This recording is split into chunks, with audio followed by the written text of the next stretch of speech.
Bismillahirrahmanirrahim. Assalamualaikum warahmatullahi wabarakatuh. Kembali lagi di channel Ayah Kilan bersama saya Muslih, teman-teman. Kesempatan sebelumnya saya sudah buat video tentang persyaratan apa saja sih yang diperlukan untuk pengajuan KPR ke bank gitu ya. Di kesempatan kali ini saya mau coba bahas alur proses KPR di bank itu seperti apa sih gitu ya. Tapi sebelum kita mulai, jangan lupa teman-teman silahkan klik tombol subscribe-nya, kemudian silahkan like and share juga. Kemudian nanti kalau misalkan teman-teman ada pertanyaan, silahkan tulis saja di kolom komentar, nanti akan saya coba bahas satu persatu teman-teman. Oke. Sebelumnya saya sudah bahas yang persyaratan KPR ya. Persyaratan KPR itu apa aja? Di antaranya adalah KTP, suami istri, NPWP, KK, kartu keluarga, buku nikah, kemudian surat keterangan kerja untuk yang karyawan, kemudian untuk yang usaha adalah surat keterangan usaha, untuk yang profesional adalah surat izin praktek. Kemudian lagi ada slip gaji untuk karyawan, untuk yang usaha adalah laporan keuangan 6 bulan terakhir. Kemudian rekening koran ya, rekening koran untuk teman-teman yang karyawan itu slip gaji dan rekening korannya 3 bulan terakhir. Kemudian untuk teman-teman yang pengusaha, laporan keuangan dan rekening korannya adalah 6 bulan gitu ya. Nah, saya mau coba jelaskan adalah di sini ada dua versi sih sebenarnya. Yang satu, kalau alur proses KPR kalau teman-teman beli rumah ke developer, artinya langsung ke developer. Tapi nanti ada juga teman-teman beli rumah itu secondary itu dalam artian beri ke perorangan gitu. Contohnya misalkan orang ini untuk investasi misalkan ya, beliau beli rumah ke developer, sudah lunas nih, kemudian beliau lagi beliau jual lagi, itu seperti itu namanya beli rumah secondary ya teman-teman. Jika teman-teman beli rumah ke developer, maka akan ada berkas tambahan, yaitu surat pesanan rumah dan PPJB. Kapan teman-teman bisa dapat surat pesanan rumah dan PPJB? Biasanya dari developer itu nanti akan kirim ke konsumen, paling lama sih biasanya 14 hari kerja ya dari teman-teman bayar booking fee atau bayar uang tanda jadi gitu. Untuk teman-teman yang beli secondary atau beli ke perorangan, biasanya sih surat pesanan rumah nggak ada ya, karena langsung ke konsumen gitu misalkan belinya, langsung ke penjual misalkan. Tapi mohon dipastikan jika teman-teman beli rumah secondary, maka nanti harus dicek IMB itu harus sudah pecah, kemudian sertifikat baik SHGB, hak guna bangunan ataupun SHM, hak milik. Sertifikat hak milik itu harus sudah pecah ya, harus sudah milik pribadi gitu, baru bisa diajukan ke bank gitu ya. Itu perbedaan antara beli rumah teman-teman ke developer, beli rumah primer ke developer, atau teman-teman beli rumah yang secondary gitu dari si penjual langsung gitu. Nah,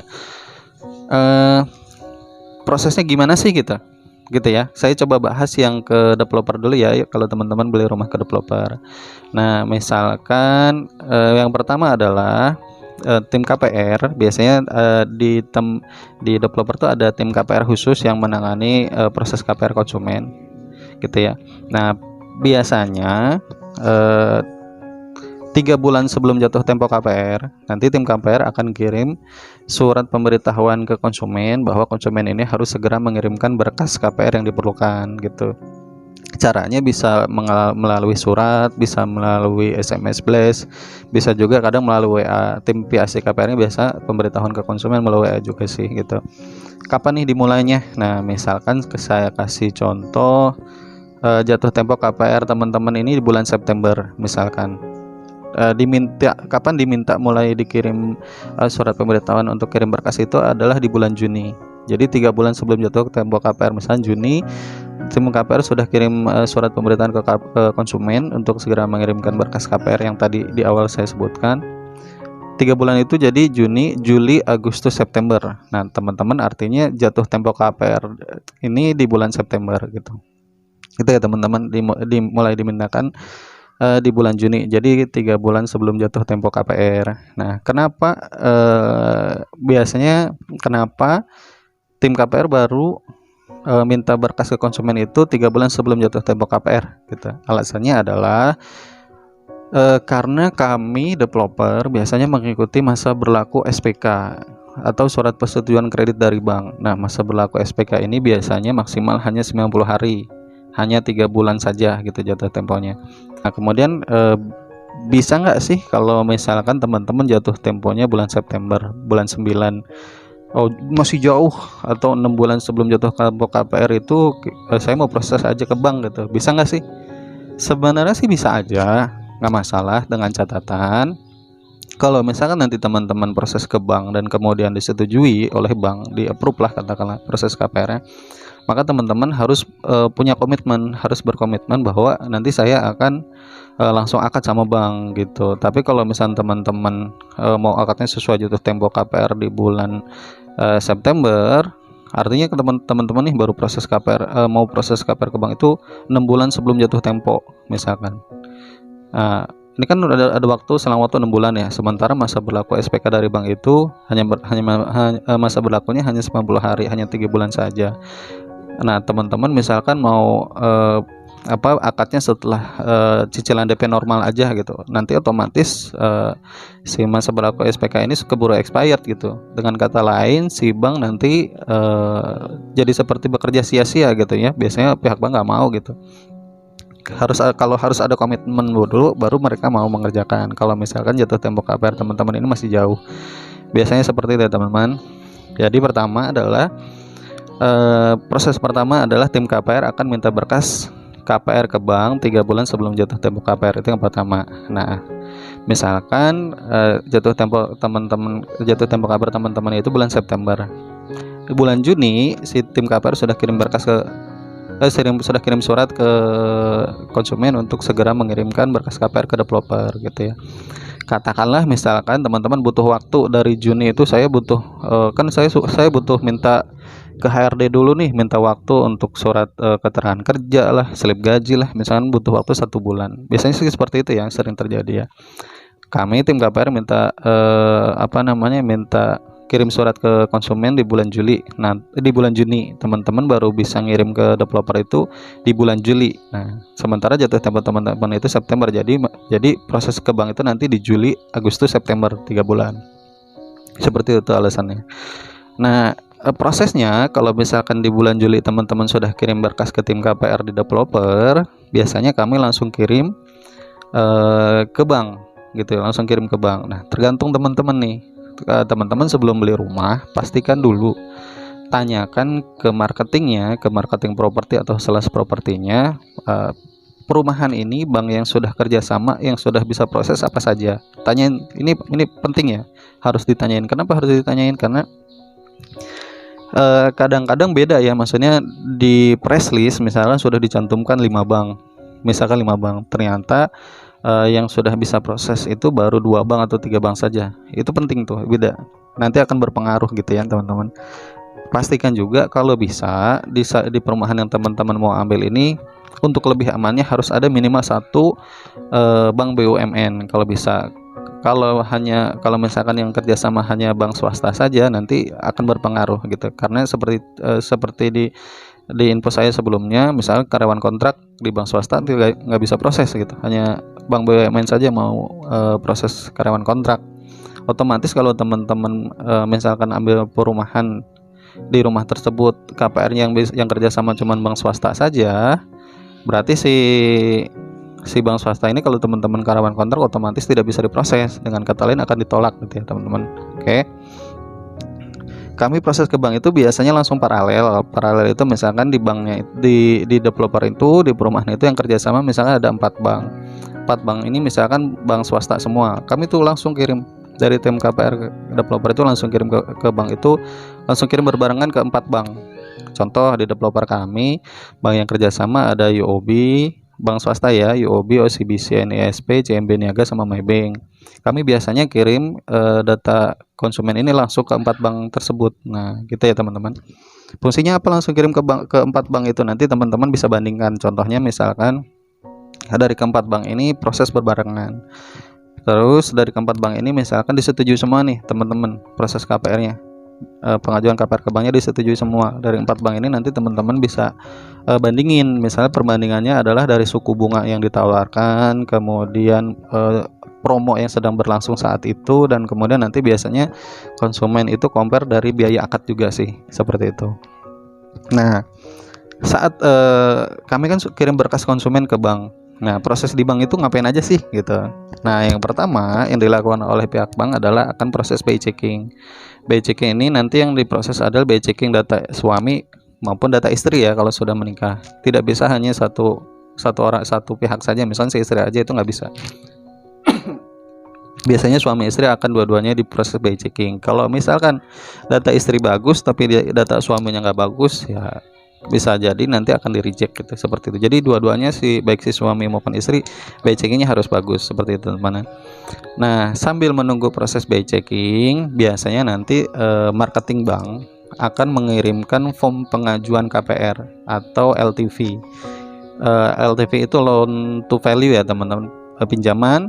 Jadi si pihak bank ini, marketing bank ini nanti akan mengirimkan form pengajuan KPR dan form asuransi. Biasanya asuransinya ini nanti ada asuransi jiwa maupun asuransi kebakaran. Jadi teman-teman biasanya harus isi form itu, form pengajuan KPR dan form asuransi nanti. Nah, si marketing bank itu akan mengirimkan form pengajuan tersebut ke teman-teman sebagai konsumen. Nanti teman-teman sebagai konsumen harus kirim balik ke banknya ya, seperti itu ya. Proses di bank itu tadi BI checking. Sambil menunggu proses BI checking, marketing bank akan mengirimkan form pengajuan KPR, LTV loan to value atau dan juga form asuransi. Nah, sambil kemudian si marketing bank juga akan mengirimkan simulasi cicilan ke teman-teman. Nah, skema di bank itu ada 2, tergantung ya, tergantung dari banknya. Biasanya ada skema konvensional, ada juga skema syariah. Nah, teman-teman tinggal minta aja, tanyain nih sama marketing bank yang menghubungi teman-teman sebagai konsumen, nanti tanyain, Mas, di bank ini skemanya apa, bisa skema syariah nggak gitu, kalau teman-teman mau syariah. Nah, seperti itu ya, tanyain aja. Kalau misalkan oh enggak Bu, saya cuman skemanya bank kami skemanya cuman konvensional aja, ya udah nanti teman-teman akan dikirimkan simulasi cicilan dari awal sampai akhir, simulasi cicilan yang skema konvensional.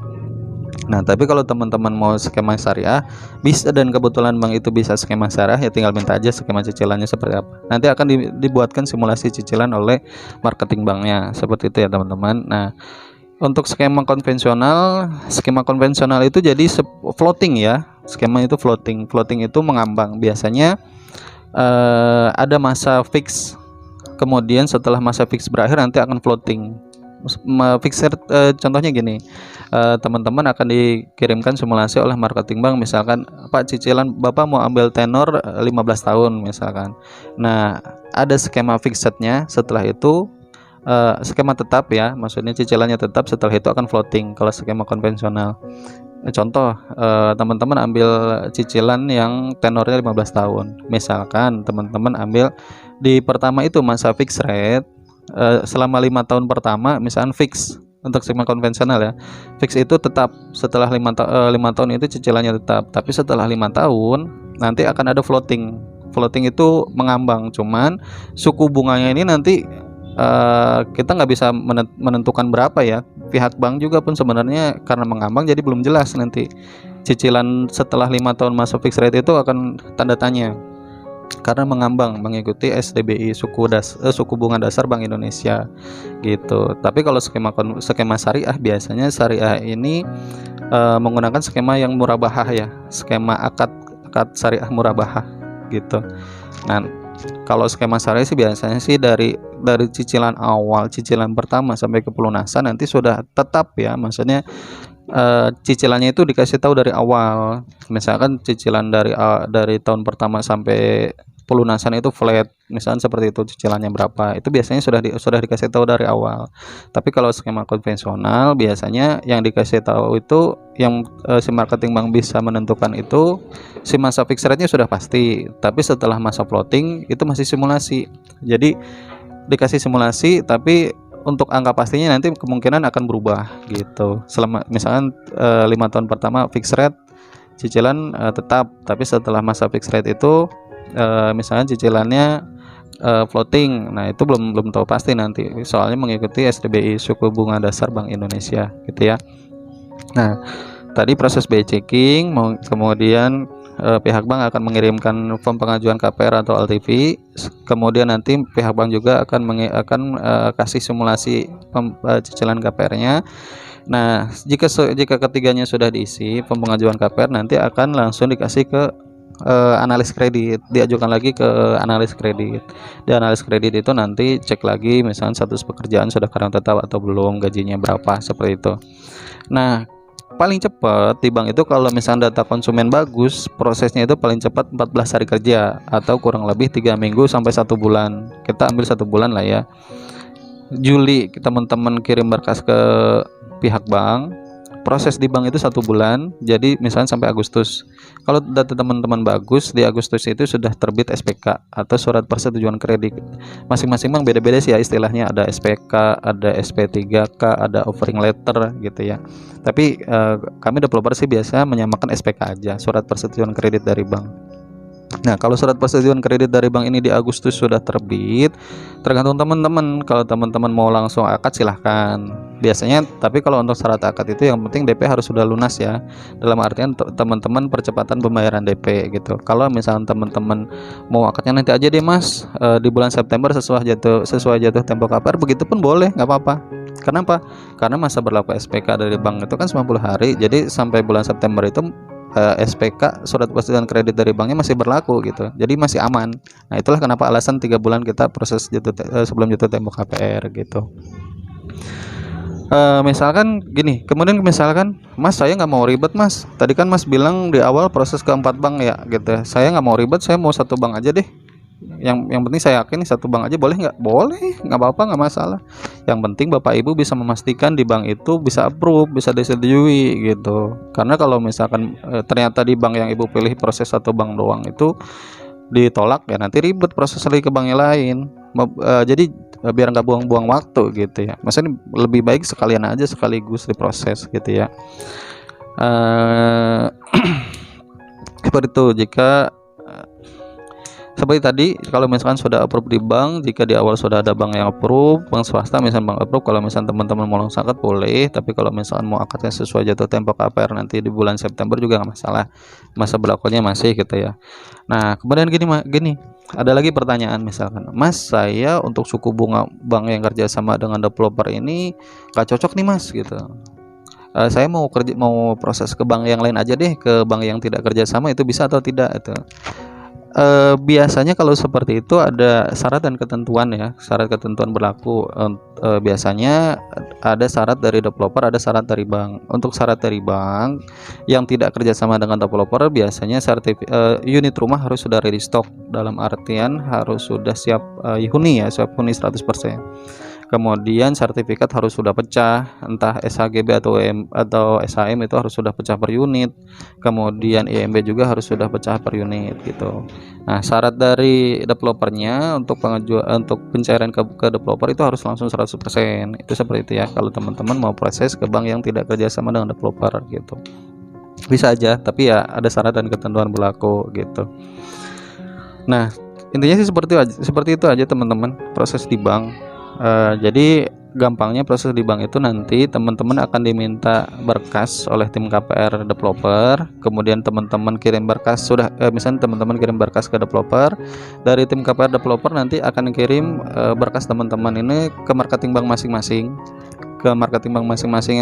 yang sudah kami tim KPR developer kenal, biasanya seperti itu. Diproses di bank, kemudian diproses di bank itu nanti teman-teman akan diproses by checking, kemudian diminta mengisi form pengajuan KPR dan asuransi, kemudian nanti teman-teman akan dikasih simulasi cicilan per bulannya berapa. Nah, kemudian proses di bank itu kalau data teman-teman bagus, paling cepat itu antara 14 hari kerja, antara 3 minggu sampai 1 bulan. Tapi kalau teman-teman sebagai konsumen data kurang bagus, biasanya prosesnya bisa lebih lama ya teman-teman, seperti itu. Nah, kalau misalkan teman-teman KPR-nya disetujui, nah nanti teman-teman ini harus menyiapkan biaya akad. Biaya akad ini nanti, teman-teman kalau misalkan selama proses KPR ke bank, biasanya di bank ini tidak ada biaya. Biasanya ya, jarang bank yang minta biaya. Jadi nanti kalau misalkan tiba-tiba ada marketing bank atau marketing sales marketing developer nanti minta ke teman-teman, Pak nanti Bapak harus kasih uang dulu gitu ya sama si marketingnya supaya dikasih lancar, itu jangan mau gitu. Maksud saya gini, misalkan ada sales properti atau sales dari developer minta uang ke Bapak lah sebagai konsumen, Pak Bapak harus kasih uang nih ke si marketing banknya supaya lancar, itu pokoknya jangan mau ya. Jadi proses KPR itu tidak mengeluarkan biaya sama sekali. Baru keluar biaya itu nanti kalau misalkan teman-teman sudah disetujui oleh bank gitu. Ada namanya biaya akad. Biaya akad pun nanti baru dikeluarkan ke bank yang teman-teman pilih. Misalkan tadi ada Bank UOB, OCBC, NSP, Maybank, CMB Niaga. Nah, dari keempat bank ini, misalkan teman-teman disetujui semua nih KPR-nya. Teman-teman, misalkan saya kasih contoh, pilih akadnya sama Bank UOB aja deh, misalkan. Nah, si Bank UOB ini nanti keempat bank pun sama, maksudnya pasti akan kasih simulasi cicilan dan biaya akad gitu ya. Biaya akad ya, tapi nanti teman-teman baru kasih bayar biaya akadnya itu ke bank yang teman-teman pilih. Misalnya teman-teman pilih banknya Bank UOB. Nah, biaya akad itu nanti termasuk apa aja sih? Biaya akad itu nanti sudah termasuk admin, provisi, asuransi jiwa, asuransi kebakaran, dan notaris. Nah, besarannya biasanya antara 3 sampai 5% dari plafon KPR yang disetujui gitu. Kalau setahu saya sih ranknya itu antara 8 sampai 15 jutaan ya, tergantung banknya. Kalau untuk Bank BRI sama Bank BTN biasanya bisa di atas 20 juta untuk biaya akad gitu. Ya. Intinya gitu teman-teman. Proses KPR konsumen di bank itu nanti seperti tadi yang saya sudah jelaskan adalah teman-teman akan diminta berkas terbaru, diminta untuk mengirimkan berkas ke developer, dari tim KPR developer akan mengirimkan ke bank. Nanti di bank itu diproses diproses by checking, kemudian akan teman-teman diminta mengirimkan form KPR, mengisi form KPR dan asuransi, kemudian nanti pihak bank akan mengirimkan simulasi cicilan dan proses dia analis kredit. Nah, kalau misalkan teman-teman sudah disetujui dan sudah fix mau akad dengan bank tertentu, nanti teman-teman ada biaya akad lagi. Biaya akad ini sudah termasuk admin, provisi, asuransi jiwa, asuransi kesehatan, dan notaris biasanya. Ranknya antara 3-5% dari plafon KPR yang disetujui gitu ya teman-teman. Nah, intinya seperti itu untuk alur proses KPR di bank. Untuk sementara saya cukupkan sekian. Nanti mudah-mudahan ini bermanfaat untuk teman-teman. Jangan lupa klik tombol subscribe-nya, boleh like and share juga. Nanti kalau misalkan ada pertanyaan boleh tulis di kolom komentar ya teman-teman. Saya cukupkan sekian, terima kasih. Billahi taufiq wal hidayah. Wassalamualaikum warahmatullahi wabarakatuh.